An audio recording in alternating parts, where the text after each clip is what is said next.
London, Paris, Milan, Pacoima, Ontario. Hello girlies, gays and days. Welcome to week 7 of season 6 of Canada's Drag Race. My name is Jer, and if you are what you eat, then I'm a big ol' butt. We should address the elephant in the room. I changed my hair. I felt inspired by clownery today because I feel like we're going to experience a lot of that in 2026. This episode of Canada's Drag Race was a wild ride and I'm still processing a lot of it. And I ain't even gonna lie to y'all for a moment. I am devastated that Maya and Velma are gone this week. I still think there was absolutely zero reason why there was a double elimination. I understand that Crave only pays for so many episodes and that can only accommodate so many queens, but if that's the case, they're only going to pay for 9 episodes perhaps, then don't overbook the amount of queens you have so that you don't have to double eliminate. In a situation like recently in España 5, where they did a double save and then told them this will have consequences later, we will have a double elimination as a result of this, that totally makes sense to me. I can hold space for that, but in a situation like this where there was no justifiable reason for Maya and Velma to go, it's quite a bummer. At the very least, double eliminate at the finale. Don't do it in the competitive episodes. And I'm mostly upset about it because it doesn't feel like it was either one of their times to go. And it still just doesn't set right with me that people that were doing well went home when they did. We're in top 6, which is both exciting but also scary because this is such an electric group. And storyline wise, this was an interesting one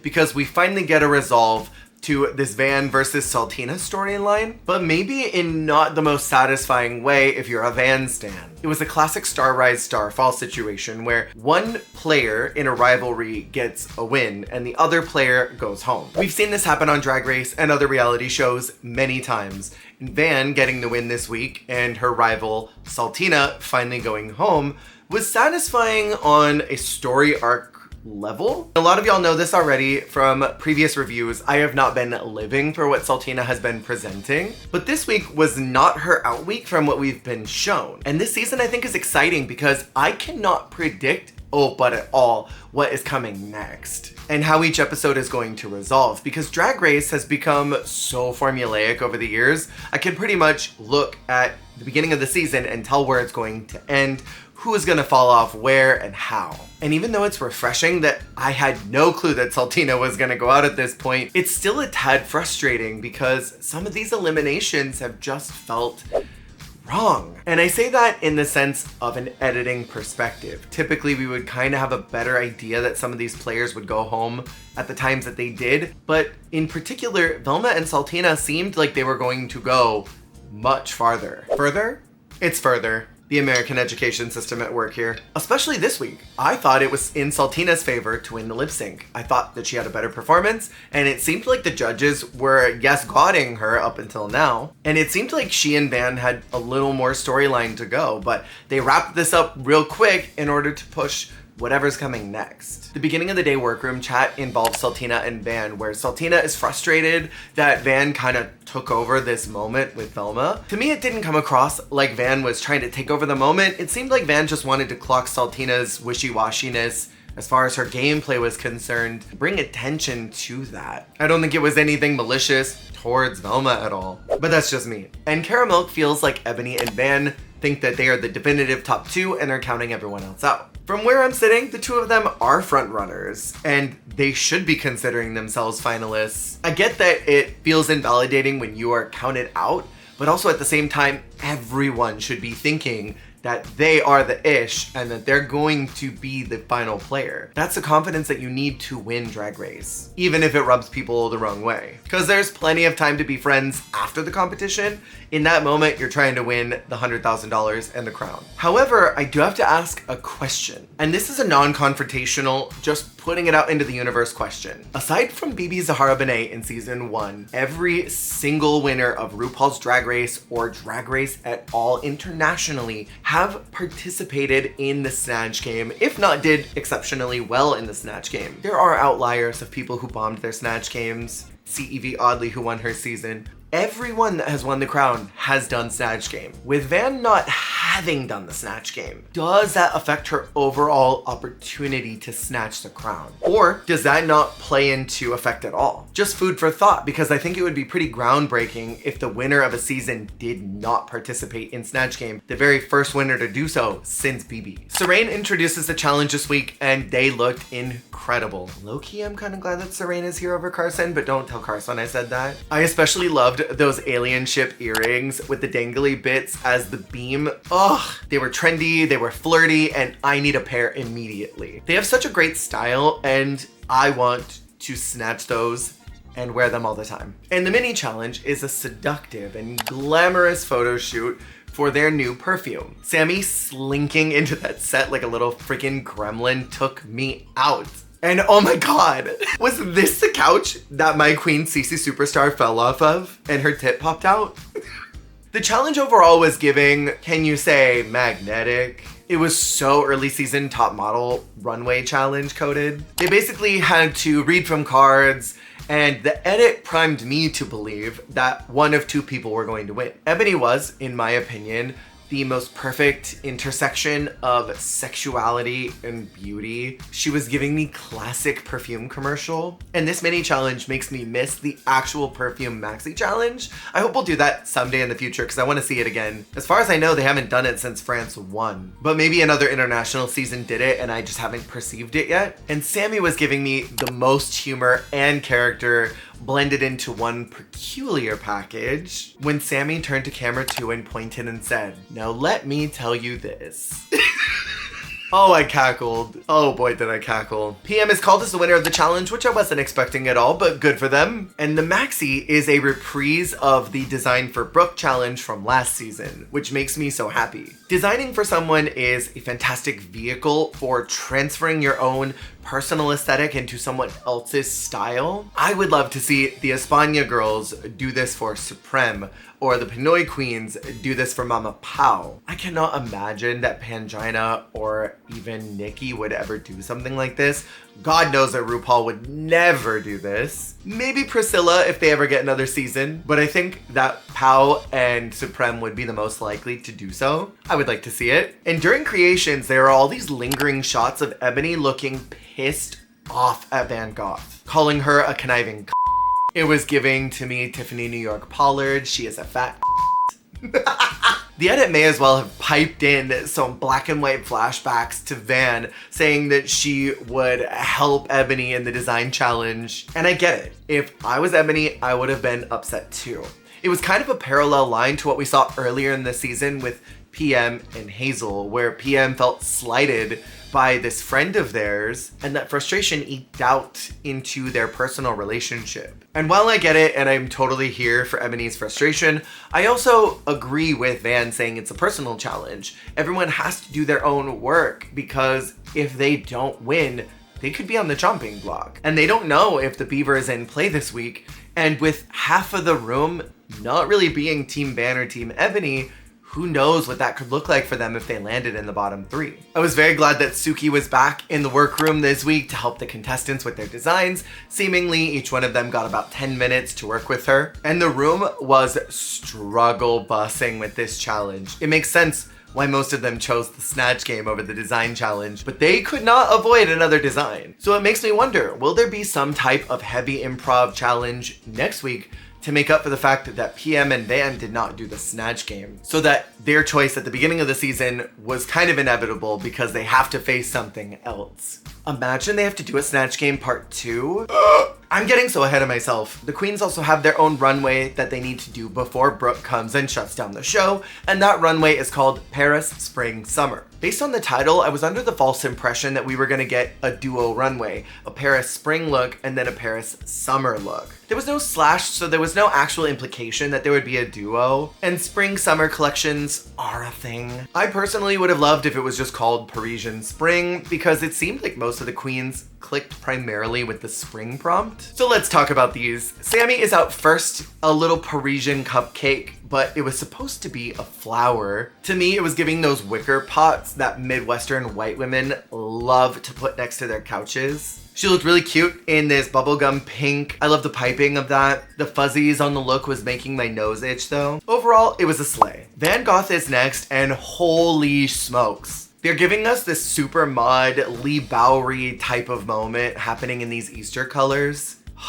It was such a slap. I love this coat dress with the ruffles. It was very girly and soft, which I think is different for Van and everything we've seen so far. And I've commented before and appreciated before that Van has given us such a wide array of looks this season. I love that it was rhinestoned to death. It was hot, hot, hot. This was a complete slay. Saltina is next, and I wrote immediately, don't wear bacon.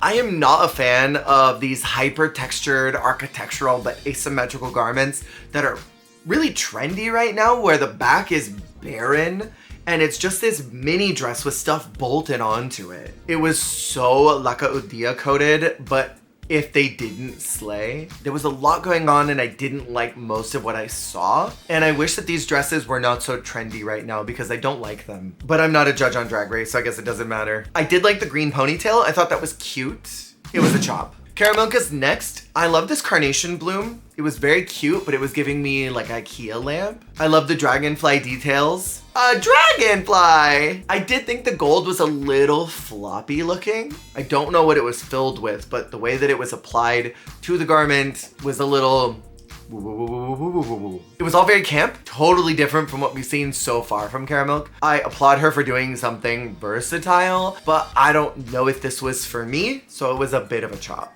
A small chop, a tiny chop, a little itty bitty small chop. PM is next, and it was a corset with a lot of feathers on it. I like the idea of this storage crate as a mermaid skirt. Y'all have seen those fabric square-shaped storage crates that you're meant to stick in something like this. Y'all know what I'm talking about. It looked like that, just the top of it cut off. And I like the idea of that. The illusion was really cool. I think PM looks great in mustard, even though this is a very difficult color to pull off. It did not enchant me fiercely. I think it has somewhere it's going, but I just don't know if it reached it. It was a chop for me. Ebony is next, giving us a little surprise with this oversized coat, revealing into this beautiful dress. I love her in these vintage looks, and I love that that's the glam POV that she's going for. It makes me happy because she looks gorgeous in that silhouette, in these colors, in these shapes. The cherry blossom petals as fringe was gorgina. That is puss puss for real. And I love, love, love those little flowers that were glued onto the eyes. Slay. And Brooke has the closing out the show runway portion. When I think about Brooklyn Heights, I think about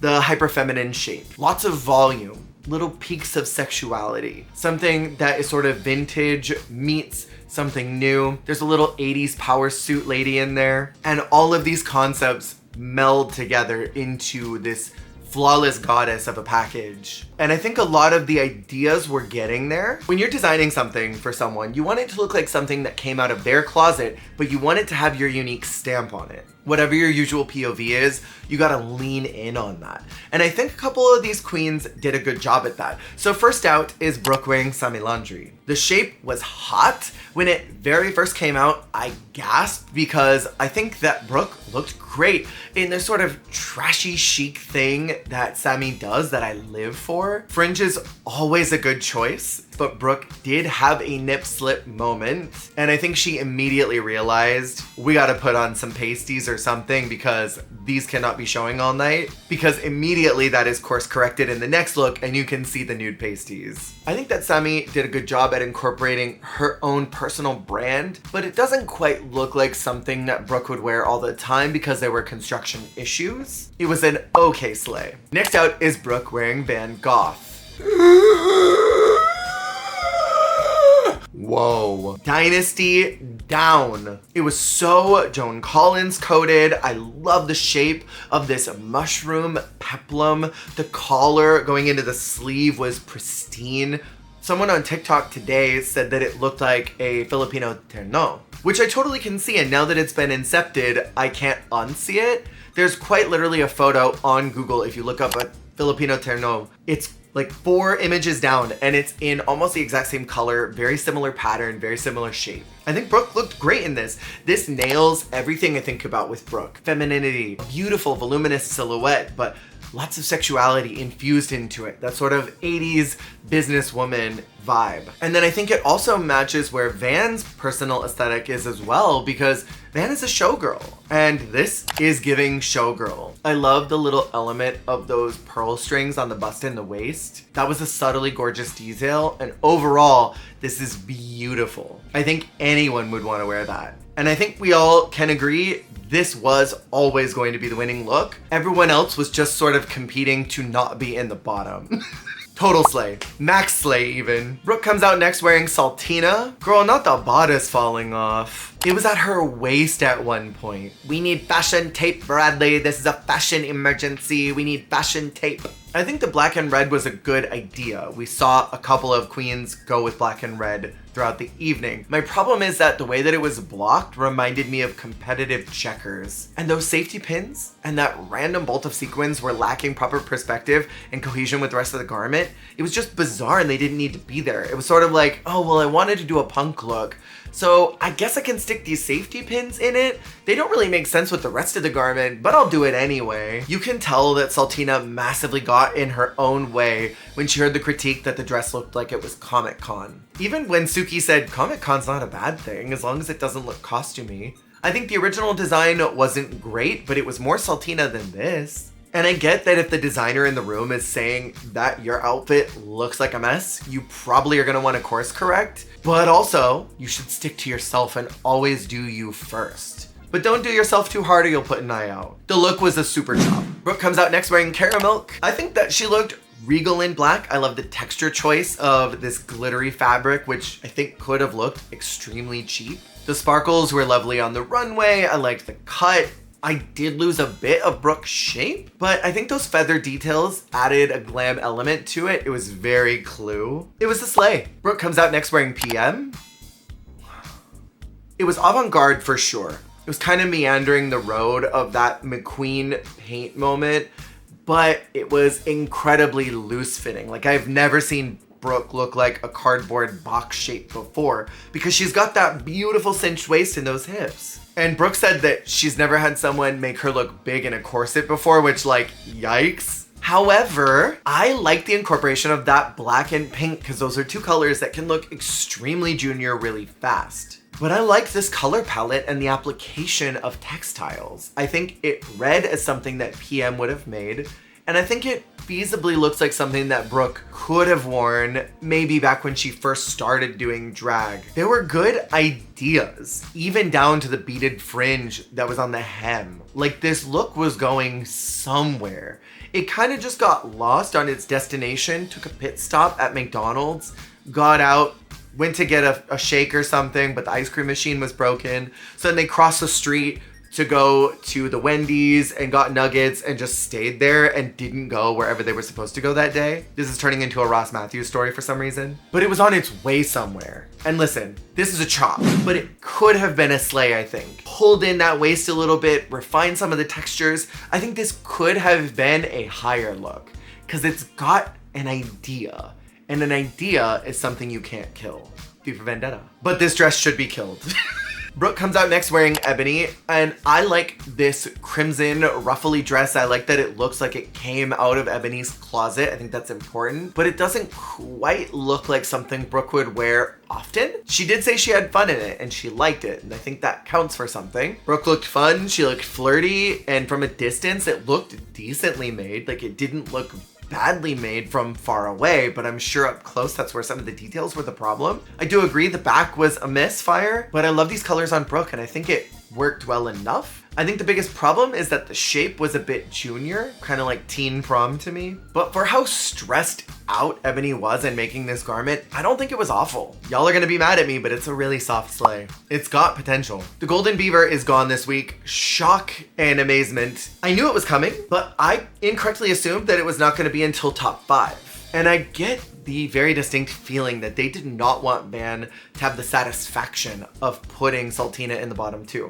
which is odd because that's something that Drag Race would typically jork it to. They love these stories where there are rivals and maybe one part of the rivalry gets the other in the bottom somehow. And I really don't think the outcome would have changed even if Van had the Beaver. But the girls seem fairly indifferent in Untucked. They seem like they could not be less bothered that the Beaver was gone. Unlike other seasons of Canada's Drag Race that incorporated this format, I do think the Beaver was used more strategically now more than ever. And Ebony was so upset, it kind of hurt me to see. She's been so unshakably confident this entire season. So to see these cracks and this vulnerability into the devastation of the possibility of going home, I think allowed some of this rawness to present and made me love her that much more. Seeing how badly she wants this. And again, I understand why she was upset. When you have a roadblock in a challenge that you're not good at, or that you don't have all the skills to negotiate and navigate, it would to me also be frustrating if I just couldn't move through the challenge the way that I wanted to